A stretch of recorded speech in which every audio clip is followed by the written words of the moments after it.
Hola, ¿qué tal amigos? ¿Cómo están? Bienvenidos a Terán Pocos Minutos. Esto es Breve Historia de la Filosofía con el doctor Daniel Schickel y bueno, estamos en un capítulo más. Hoy vamos a hablar de Bergson y bueno, dos preguntas como siempre, ¿cómo estás?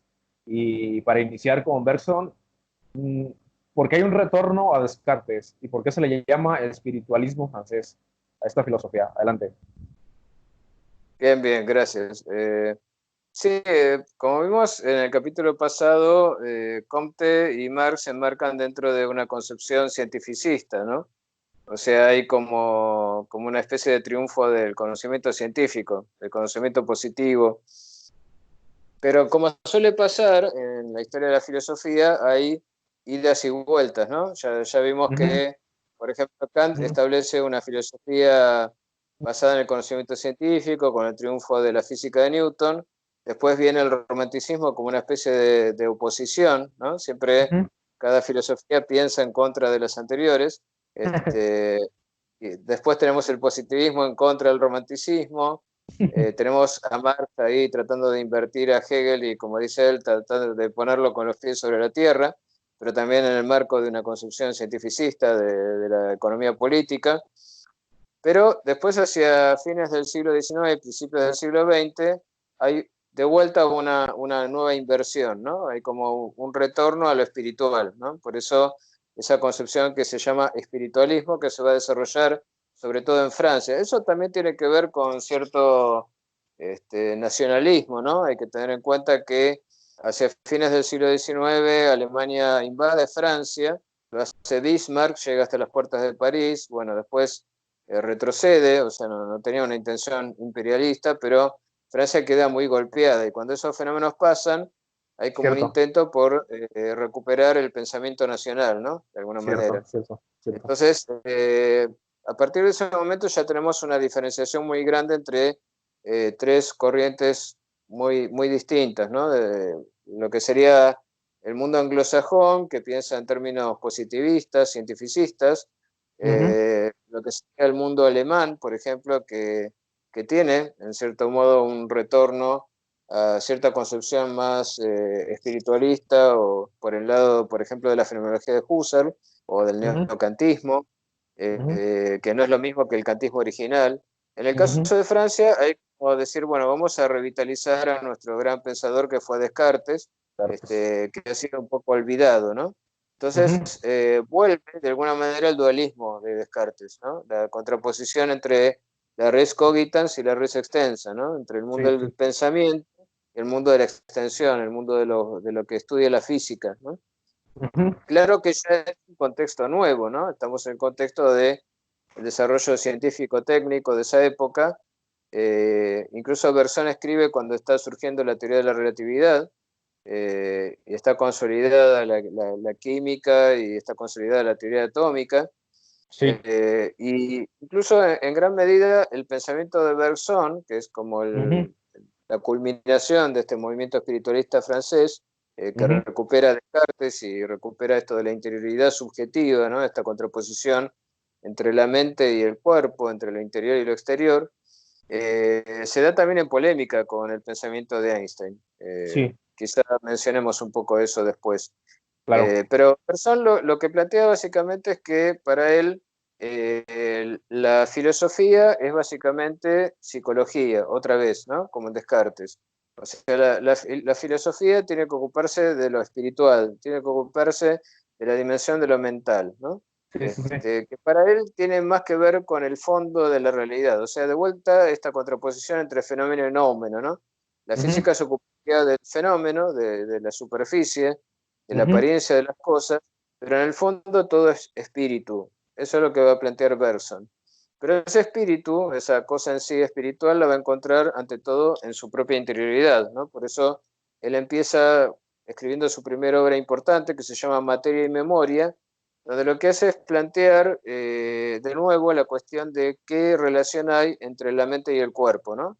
O sea, el Ujú. problema de la relación de la comunicación de las sustancias, como planteaba Descartes, en este caso en términos de mente y cuerpo, ¿no? Está la dimensión mental, espiritual, nuestra interioridad, nuestras sensaciones, nuestros sentimientos, nuestros recuerdos, sobre todo los recuerdos, la memoria va a ser la característica que para Bergson defina a la interioridad consciente. Y por otro lado está la extensión, lo corporal, que ahora está reducida al tema del cerebro, ¿no? O sea, estamos en una época en la cual predomina la concepción positivista de Sí, que la mente es como una especie de secreción del cerebro, sí, como lo es la bilis del hígado, ¿no? Había ajá, algunos materialistas muy extremistas que planteaban las cosas en esos términos. Entonces, había todo un auge de buscar distintas áreas cerebrales que cumplieran con distintas funciones, y ajá, recuerden que aparece ahí el gran descubrimiento de Broca, de ajá, que a una determinada área del cerebro se producían problemas relacionados con la memoria, ujú, básicamente con cuestiones relacionadas al recuerdo de las palabras, ¿no? ajá, cierto. Hay dos áreas, ¿no? Eso lo sabrás mejor que yo, la de Broca y la de Wernicke, que tienen que ver con dos funciones distintas Ujú. relacionadas con el lenguaje, ¿no es cierto? Entonces, Comprensión, expresión, ajá. claro, Bersón toma esto y dice, bueno, ¿es esto una prueba de que la mente es solo un producto del cerebro? Pues se plantean esos términos, ¿no? Casi neurocientíficos, ¿no? Como Ujú, si la mente fuera algo que es generado por la actividad cerebral, que es lo que hoy en día se sostiene también, ¿no es cierto?, en las neurociencias. Entonces, lo que él va a sostener es que no, que en realidad el daño que se sufre en una determinada zona del cerebro, lo que produce es una dificultad de articulación entre la mente y el cuerpo. O sea, lo que ujú, bloquea es el flujo, digamos, entre lo mental y lo corporal, pero que la memoria está intacta. O sea, lo que sí, el planteo de Bergson, su tesis, su punto de partida en materia de memoria, es que la memoria es una característica específica del dominio espiritual que no tiene lugar en el mundo corporal. En el mundo corporal no existe pasado, no existe memoria. ¿Por qué? Porque todo es continuo presente, un presente detrás sí, de otro presente, detrás de otro presente. ujú, La memoria es una dimensión exclusivamente espiritual, ¿no? Es algo ujú, propio del espíritu. Si lo físico es extensión, lo psíquico es memoria, ¿no? Es como que ujú, la materia crece en el espacio y la mente crece en el tiempo, ¿no? Entonces él wow. va a plantear que esa percepción de la propia memoria, que Ajá, sufre problemas de articulación cuando está dañada un área cerebral ujú, específica, ujú, solo lo podemos captar a través de una mirada interior, ¿no? Una especie ujú, de reflexión ujú, que por un proceso que él llama intuición, ¿sí? acción, Él habla de una intuición como conocimiento directo, nosotros captamos esos contenidos que tenemos dentro de nuestra propia mente, ¿no? Que no es la intuición sensible que nos pone en contacto con el mundo exterior, sino algo que nos pone en contacto con nuestra propia interioridad, ¿no? Y lo que él descubre o dice descubrir es que podemos llamar a esta dimensión temporal de la memoria duración, ¿no? Él habla de la ujú, duración real. La llama real porque dice que es lo más real que nosotros podemos llegar a captar, ¿no? A diferencia del mundo físico, que conocemos solo en su superficie, en nuestra interioridad encontramos una tercera dimensión, que no sería espacial, sino temporal, y que tiene que ver con esto que él llama la duración, ¿no? Que ujú, sería como un efecto de bola de nieve, donde el pasado nunca queda totalmente separado del presente, sino que es ujú, como que el presente tiene una prolongación hacia atrás, hacia el pasado, ujú, tal que si uno realmente viviera solo en el presente o en el instante actual, no ujú, entendería nada que sucede en el mundo, ni exacto, tendría una comprensión de su propio yo. O sea, yo ujú, soy yo y todos mis recuerdos, ¿no? O cierto, sea, toda esa dimensión de temporalidad que hay en mi propia interioridad. Es como volver de alguna manera a San Agustín. ¿Te acordás cuando yo te decía que sí, San sí, sí, Agustín hablaba de la memoria y cuando escribía esta autobiografía, ¿no?, que ujú, yo había recomendado que lean, que son las Confesiones de San Agustín, habla de las bóvedas de la memoria donde encuentro a Dios. Bueno, de alguna manera Bersón recupera esto, ¿no? La dimensión de sí, la interioridad como duración.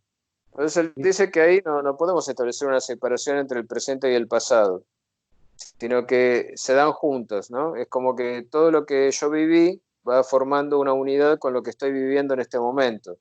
Y constantemente estamos viviendo entre el presente y el pasado, ¿no?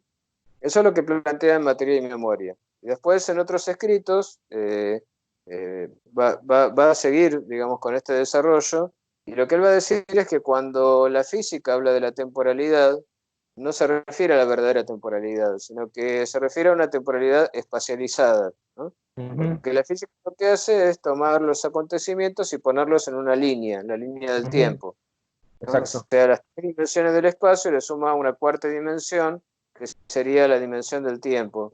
Y Tiempo. ahí va ubicando los sucesos uno detrás de otro.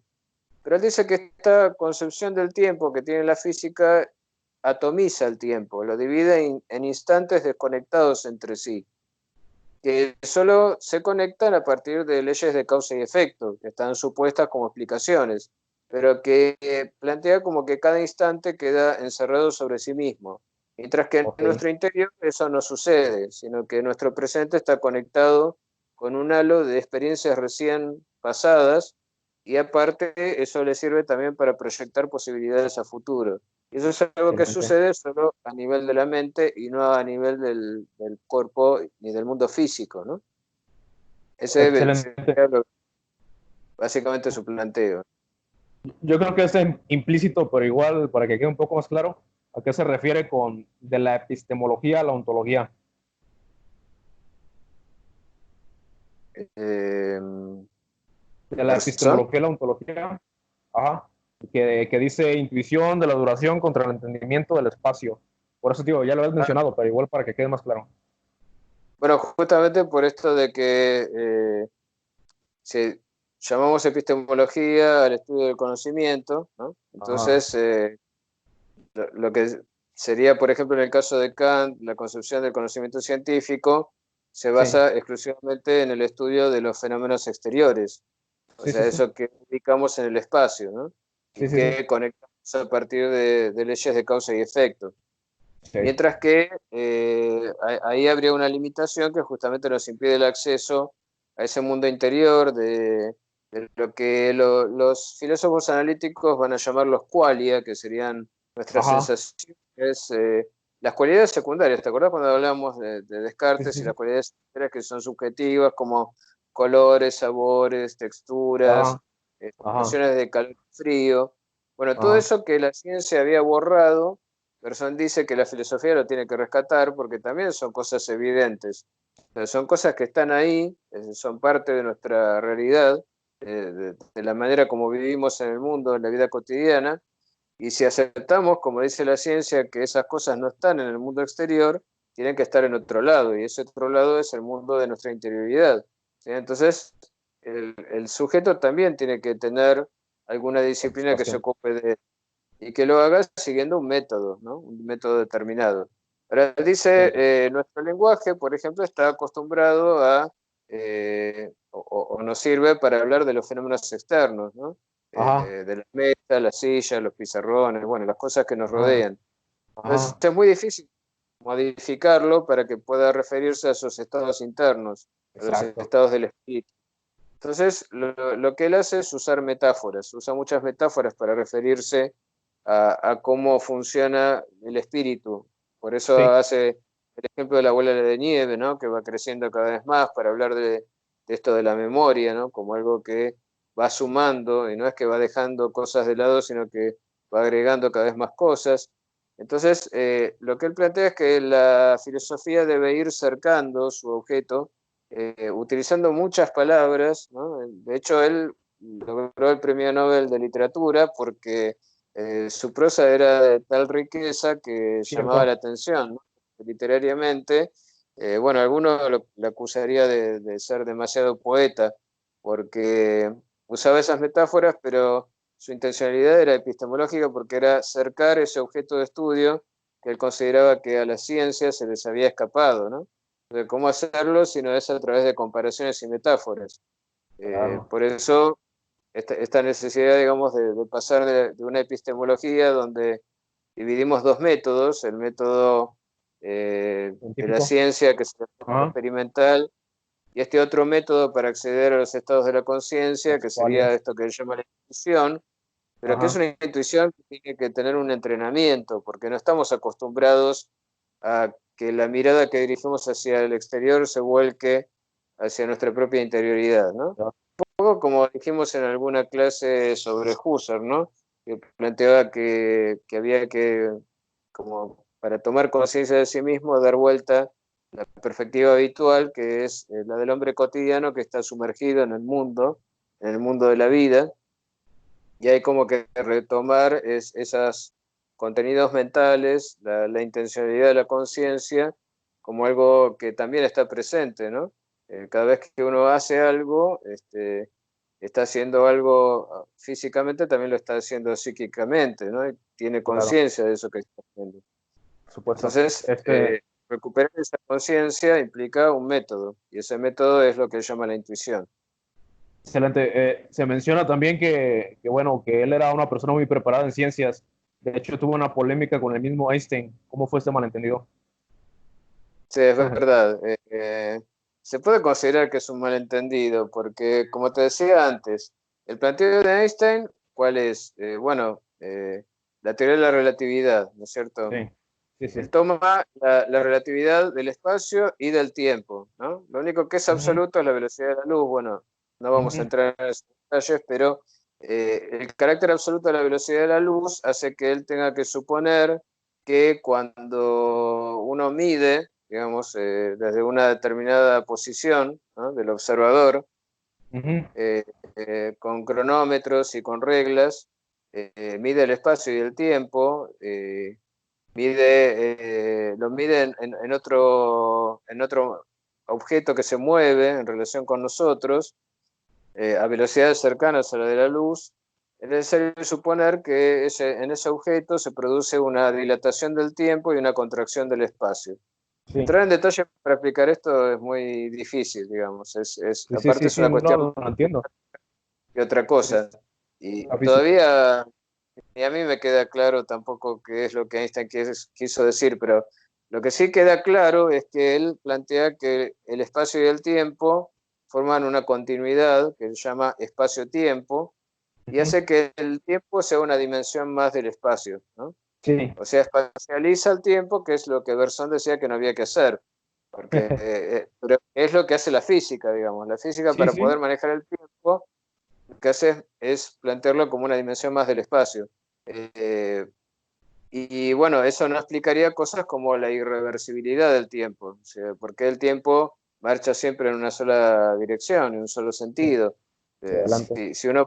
Si el tiempo fuera una dimensión del espacio, así como yo me puedo mover adelante, atrás, izquierda, derecha, arriba, abajo, podría moverme adelante en el tiempo o podría retroceder y crear una máquina del tiempo. Y de hecho hay varios físicos que han planteado si era o no esto posible en Hacking, la ¿no? teoría de la Sí, relatividad. sí, sí, Pero sí. si bien Einstein lo excluye, porque dice que para poder ir hacia atrás en el tiempo habría que ir más allá de la velocidad de la luz y desarrolla el concepto de los taquiones, que serían partículas que sí podrían ir más allá de la velocidad Viajar de la luz y sin entonces viajar en el desintegrarse. tiempo hacia el pasado. Pero eso Ajá. traería toda una serie de paradojas y consecuencias que la física no quiere asumir. Este, Sí, de todas maneras, sí relativiza el flujo del tiempo, ¿no? sí.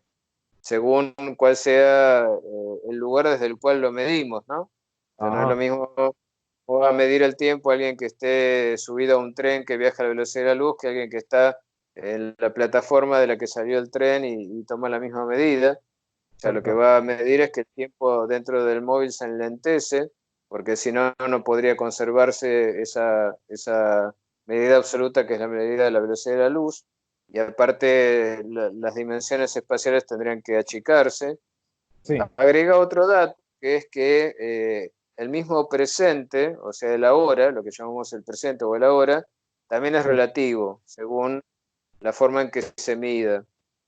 Pero claro, él está hablando de medida del tiempo, está hablando de tirar un rayo de luz hacia un objeto determinado, que ese rayo de luz rebote y vuelva, y a partir de esa observación a través de rayos de luz, tomar un cronómetro y medir cuánto tarda la luz en ir y volver, y en función de eso Mm, hacer medidas del tiempo. Que claro. para Berzonso era una manera también de espacializar el tiempo, o sea, entender el Sí. tiempo en función de el movimiento de un rayo de luz. Eh, Bueno, es complejo, no vamos a entrar en Sí, detalle lo con entiendo, respecto a eso, pero la lo cuestión entiendo. es que para Berzón, justamente, si hay algo que no es relativo, es el tiempo, porque él lo entiende como esa dimensión interior que hace que a cada instante se acumule algo más a nuestra memoria, ¿no? Entonces sería imposible relativizar eso y decir que, bueno, que por ahí lo que yo percibo como presente, otro lo puede percibir como que está sucediendo en el pasado. Es algo que planteaba Einstein.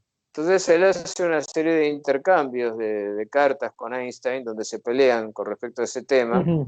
Sí, Claro, los físicos obviamente le dan la razón a Einstein y piensan sí, que Bergson era un tonto que no entendió cómo funcionaba la teoría de la relatividad. Yo creo que es un error eso y que Bergson entendía perfectamente bien cómo funcionaba la teoría de la relatividad. Lo que pasa es que cuando Bergson habla del tiempo se está refiriendo a otra cosa. O sea, tenemos acá el problema de que estamos utilizando una misma palabra, que es temporalidad, y le estamos ujú, dando dos sentidos totalmente diferentes. por O supuesto. sea, si desde la perspectiva de Berzón, todo lo que decía Einstein era válido, pero era válido del dominio de las apariencias sensoriales, basadas Exacto. por el filtro de la matemática que utiliza la física para explicar los fenómenos exteriores, no tenía por qué valer para esa dimensión de interioridad que es la dimensión espiritual. Lo que pasa es que los físicos dirían, bueno, esa dimensión espiritual no existe, Sí, o sí. existe solamente en la mente de Bergson y nada más, ¿no es cierto? Entonces, Sí, esas polémicas que se generaron todavía hacia esa época eran polémicas muy duras, ¿no? Muy cierto, fuertes cierto. y tienen que ver también con el desprestigio en el que suele caer la filosofía, sobre todo la filosofía espiritualista, en el dominio científico, ¿no? Claro. Y esa tendencia después de los positivistas lógicos y los filósofos analíticos a decir que cosas como las que planteaba Bergson o las que vamos a ver que planteaba también Heidegger son pseudo Tienen sentido. problemas que Sí, no tienen entidad, ¿no? Y son como palabras vacías, ¿no? ¿Por qué? Porque, bueno, los analíticos defienden el conocimiento científico desde una perspectiva positivista y rechazan la posibilidad de otro saber que no sea el saber científico. Entonces, todo lo que sea metafísica es planteado como un saber pseudocientífico, digamos, falso sí, saber, ¿no? sí. Salvo, como te decía, bueno, como vos bien sabés, en el caso de Popper, que dice, bueno, a mí no me interesa si la metafísica tiene o no algo de verdad, y es posible que lo tenga, solo trato de demarcar entre lo que es un saber Exacto. científico y lo que es un saber que no lo es. Lo Pero deja muy claro. si demarca como hace Popper, hay muchas cosas que caerían del lado del no saber, que a los científicos, digamos que no les conviene demasiado. No sé, se me ocurre la teoría de supercuerdas. No tiene una manera de verificarse empíricamente, hoy en Claro que día no. por lo menos. Claro que no. Entonces, el criterio de Popper sería infalsable y por lo tanto una pseudociencia. El mismo Exacto. darwinismo, que en algún momento Popper lo cuestionó, aunque tuvo que rectificarse por razones políticas, digamos.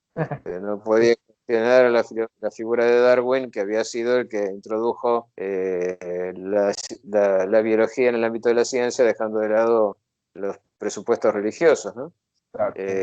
Bueno, lo mismo también plantea que el marxismo es una pseudociencia desde esa perspectiva o es una metafísica, y Sí, la posición de Bergson caería más o menos en el mismo lugar, ¿no? Lo claro. que uno debería reflexionar y plantearse es si realmente no es como decían los románticos, que hay saberes que no se reducen exclusivamente a saberes científicos, ¿no? Pero bueno, Otro Einstein tema, ¿no? diría que no y Bergson diría que sí, ¿no? Y ahí viene esa polémica tan dura que me parece que era absurda porque los dos Mm, estaban hablando de paradigmas diferentes, ¿no? Por eso no claro. podían llegar a un acuerdo. ¿A qué se refiere Bergson con la evolución creadora? Bueno, ese es otro punto que a Berzón le va a valer el ser criticado duramente, sobre todo por los biólogos, porque Berzón va a cuestionar el darwinismo, justamente. Ujú, Berzón va a decir que la teoría de Darwin, la teoría de la selección natural, no nos sirve para explicar la enorme complejidad de los mecanismos que podemos observar en los seres vivientes, ¿no? Es el primero que plantea eso, pero tampoco él piensa que eso justifique la idea de un Dios creador, inteligente, consciente, al estilo del Dios cristiano que haya creado a los seres vivientes adrede para que su forma de reproducirse y sobrevivir funcione. No porque, bueno, uno no podría entonces dar cuenta de por qué hay tantos seres vivientes que han sobrevivido y otros han muerto, Sí. y no es que él niega la existencia de otras especies que históricamente se sucedieron en el tiempo. Lo que Ujú, Bersón plantea, el darwinismo, de nuevo, es como tomar la superficie de las cosas, ¿no? Lo que podemos observar son sucesiones de distintas especies a lo largo de los tiempos geológicos, ¿no? Que ujú, se han sucedido unas a otras, y Darwin explica todo en función de pequeñas variaciones seleccionadas por el ujú. medio con suerte, ¿no? Pues los Ajá, que, correcto. que tenían variaciones que les permitían cierta ventaja adaptativa o cierta Ujú, capacidad de mayor reproducción respecto de otros miembros de su propia especie, cierto. sobrevivían y terminaban siendo una especie nueva, ¿no? Ujú, Darwin habla de variación con selección, no habla de evolución. El concepto de evolución es un concepto filosófico que surgió a partir del positivismo, pero no es un concepto darwiniano, es de Spencer. Herbert Spencer era ajá, un filósofo evolucionista. inglés Ajá, que seguía a Comte, digamos, el positivismo comtiano, y que anticipa el concepto de evolución darwiniano y lo llama evolución, cierto. pero Sí, sí. teniéndolo como un progreso, digamos, ¿no? En Darwin no hay tal cosa como un progreso. Y no tenemos que darle la razón a Nietzsche. Para Darwin lo que hay son transformaciones de las distintas especies. Ujú, En el caso de Bersón, tampoco hay progreso, sino lo que hay es como una especie de impulso, digamos, de fuerza vital, que va tomando distintas formas, ¿no? A lo largo del tiempo. Es como que el fondo de la realidad para él es espiritual, ¿no? Como lo podemos captar en nuestra propia conciencia, en nuestra propia memoria, y ese impulso de la vida, digamos, de la vida de la naturaleza, va generando ciertos residuos como producto de la entropía, rescata el concepto de entropía de la física, y esos productos entrópicos del fluir de la vida, del fluir energético de la vida, son los productos materiales. O sea, la materia claro. es un producto del espíritu, es un subproducto del espíritu, es cuando el espíritu muere. Cuando el espíritu muere, digamos, por un proceso termodinámico de Sí. desgaste de la energía, deja ese residuo material, ¿no? Y ese residuo material crea condiciones que obligan a la vida a ir bifurcándose, ¿no? Y generar nuevas formas. Tiene que inventar algo sobre el paso, ¿no? La filosofía de Bersón es una filosofía de la creación en el sentido de la invención, ¿no? Es como que la fuerza de la vida tiene que generar figuras nuevas para adaptarse al producto de su propio desecho, ¿no? Es como pasa con, uno podría compararlo con el río Nilo, ¿no? El río Nilo va depositando sedimentos y eso obliga a que se vaya dividiendo, ¿no? En distintos canales. Pero se le entiende un poco de la evolución de la vida de esa manera, ¿no? Es como que el entorno que va creando esa fuerza vital que genera todas las cosas, va dejando esos residuos que hacen que la vida misma deba bifurcarse como en una especie de delta, ¿no? Y generar formas alternativas de evolución. Entonces, las distintas especies surgirían por un proceso de bifurcación, no por una evolución lineal, como lo pensaba Darwin, ¿no? Como una variación que va generando especies nuevas, sino por bifurcación en distintas alternativas, ¿no? Él ve, por ejemplo, una línea que siguen los insectos y otra Ujú. línea que siguen Reptiles, no sé. hasta llegar a los mamíferos y al hombre, ¿no? Ujú, Entonces da ese ejemplo, ¿no? Donde dice, el insecto logra cierta perfección en un dominio, ¿no? Que es el dominio ujú. orgánico, y Exacto. un dominio inconsciente, si se quiere, y el hombre es como la evolución de otra línea alternativa. Es muy interesante porque, de hecho, Cierto. cuando uno estudia la evolución como se la piensa hoy en día, no encontramos, digamos, que haya una linealidad en la evolución. Como te decía, esto de que el hombre viene del mono es un error. tanto el hombre como el mono son dos vías abiertas a partir de algún antepasado común, eso es lo que se plantea. Bersón está pensando en estos términos, ¿no? Como que la tendencia de la vida es bifurcarse cuando se encuentra con un obstáculo, ¿no? Es como si un río se encuentra con una piedra y tiene que dividirse en dos ramas, ¿sí? Entonces, una rama siguió la línea del instinto, ¿no? Y lo tenemos en el ejemplo de los insectos. Y otra rama siguió la línea de la conciencia y culmina en el hombre, ¿no? En los mamíferos, pero sobre todo en los homínidos y finalmente en el hombre. Entonces, él dice, por ejemplo, en el caso hay ciertas avispas, dice él, que ponen sus huevos en unas arañas. Es un ejemplo un poco asqueroso, pero bueno, es el ejemplo que él quiere dar de lo que sería el conocimiento instintivo. Entonces lo que él plantea es que esta avispa, para poder poner sus huevos en la araña, tiene que picarla para paralizarla, tiene que picarla en un punto muy específico de su cordón nervioso, y tiene que dejar que siga con vida, porque las larvas que va a poner ahí se van a alimentar mientras está viva todavía.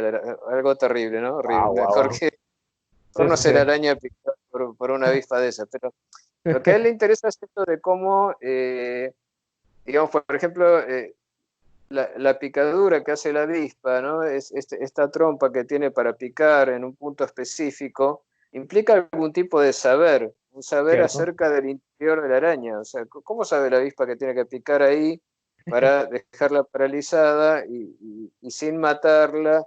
O sea, si hubiera sido por ensayo y error, como diría Darwin, por ejemplo, o sea, simplemente que aparecen distintas variaciones de avispas que pican y la que logra pegarla, esa es la que sobrevive. Sobrevive y Lo más sigue. probable es que no hubiera pasado nunca, digamos, ¿no?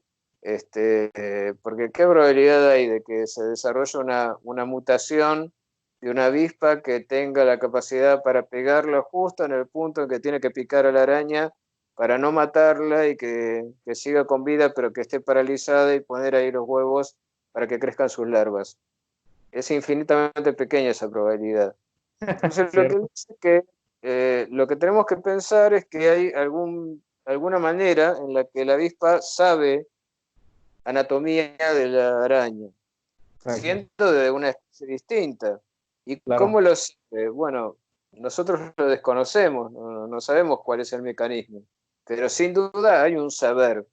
saber inconsciente, instintivo, que le dice a la avispa dónde debe picarla, ¿no?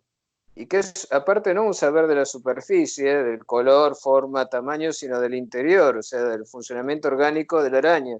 O sea, la avispa sabe de neurología para poder picar a la araña en el punto preciso para poder hacer eso. Entonces, Wow. lo que tenemos en el mundo de los insectos es esta precisión, ¿no? Esta precisión del instinto. Es como que desarrollan esa forma de conocimiento, de saber que es el instinto al máximo potencial posible. Y eso les permite un tipo de operaciones que para los seres humanos serían impensables, ¿no? Pero una Para nosotros enfermera, ¿no? Inyecta. poder hacer algo similar tenemos que fabricar, por eso él dice el hombre es un homo faber, es un hombre que fabrica. Tenemos que fabricar inyecciones hipodérmicas, tenemos que hacer anatomía y diseccionar un animal para entender cómo funciona por dentro, y ahí podríamos emular con la razón lo que la avispa hace por instinto, ¿no?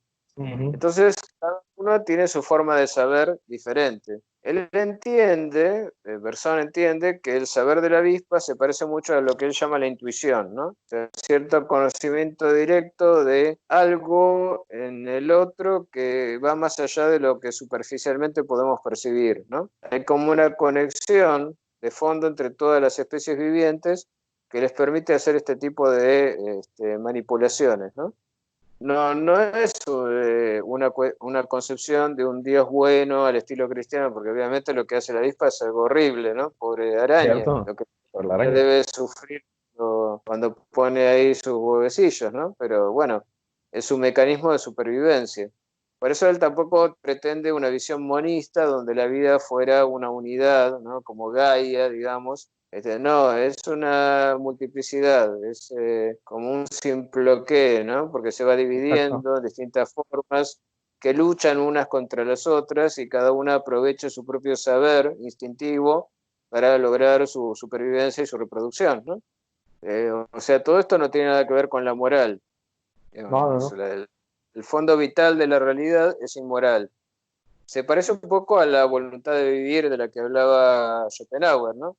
Lo que pasa Schopenhauer. que con el agregado de que posee algún tipo de saber, que para el hombre no es fácilmente accesible, lo podemos llegar a imaginar, pero no podemos entender cómo hace la avispa para lograr este resultado, ¿sí? En el hombre Excelente. se desarrolla otra capacidad que es la razón, ¿no? Que sustituye lo que en estos animales es el instinto. Instinto. Bersón también consideraba dos tipos de religiones, una cerrada y otra abierta. ¿Cuál será la distinción entre ambas? Claro, él a partir de esta concepción de la evolución plantea que lo negativo o lo malo es cualquier forma de estancamiento, ¿no? Porque cualquier estancamiento es como una muerte, ¿no? Como Ujú. decíamos antes, tomando el segundo principio de la termodinámica, que es la degradación de la energía, lo interpretan estos términos, ¿no? Como que degradación es literalmente degradación, o sea, cuando el impulso vital se pierde, decae como materia, como algo muerto, ¿no? Entonces, el espíritu permanece vivo en la medida en que siga evolucionando, siga desarrollándose y creando formas nuevas. Entonces, se cree que cuando una religión recién empieza, está viva de alguna manera. Sí. Una concepción que Nietzsche también tenía acerca de las religiones, ¿eh? Porque Nietzsche tampoco era tan antirreligioso como suele parecer. Era más Ajá. bien alguien que apostaba por una religiosidad al estilo pagano, ¿no? Ujú, Dionisíaco, si quiere. ujú. Pero Nietzsche también hablaba de que las religiones son buenas cuando están vivas, ¿no? Y el problema es cuando mueren y se convierten en teología o trata de darse toda una justificación racional que no va con la religión, ¿no? Ujú. En eso hay un punto de coincidencia y por eso los dos son calificados como vitalistas, ¿no? En el Ujú. sentido de que mientras la religión esté evolucionando, y genere formas nuevas, está viva y eso es positivo. Entonces, algo cerrado, ¿no? Sería cuando la religión se convierte en institución. Entonces, ahí lo que había sido un festejo de la vida, una celebración, en la que Dios estaba vivo, se convierte en algo muerto, ¿no? En algo que se acepta simplemente por costumbre. Entonces él dice que los que mantienen la vida de la religión son los místicos, porque ellos están en permanente contacto con este fondo vital de la realidad, que sería lo espiritual, a través Ujú. de sus experiencias místicas, que son experiencias de conciencia alterada, que les Ujú. permiten justamente este contacto con el fondo vital del mundo, de la realidad, que se les escapa a los que usan solo la razón, ¿no? Entonces sería como Claro. una potenciación de ese saber que no es un saber de razón, sino más relacionado con lo que recién mencionábamos de los saberes instintivos, ¿no? Que nos ponen Claro. en contacto con el fondo mismo de la vida, ¿no? Por Muy bien. supuesto, Sofía, como filosofía vitalista, ha quedado un poco antigua, ¿no? O sea, después, con el desarrollo de la mecánica cuántica, la teoría de la relatividad, el pensamiento de Bergson fue muy menospreciado. Sin Sí. embargo, revitalizado después por una figura muy importante, de la cual en algún momento tendremos que referirnos, que es Deleuze, ¿no? Deleuze hace un Deleuze. rescate de muchos de estos pensamientos. Deleuze recupera, como decíamos, a Leibniz, a Spinoza, recupera a Bergson Bersón. mismo, incluso a Hume, en algunos aspectos de Ajá. su filosofía. Sí, sí. ¿Y por qué motivo? Bueno, porque Deleuze también es un filósofo vitalista, también entiende que eh, frente a las concepciones excesivamente racionalistas hay que oponer un rescate de todo esto que él llama las magnitudes intensivas, ¿no? Ujú. Del impulso vital, de la positividad, ¿no?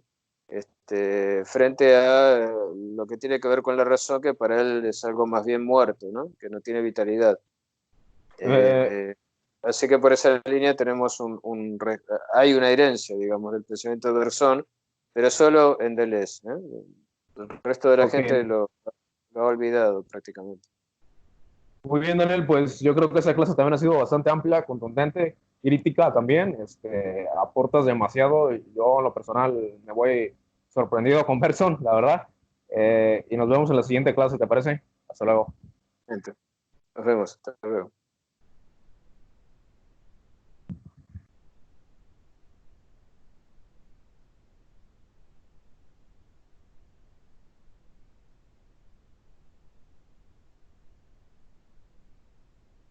Creo que no nos queremos ir, pero hasta la próxima.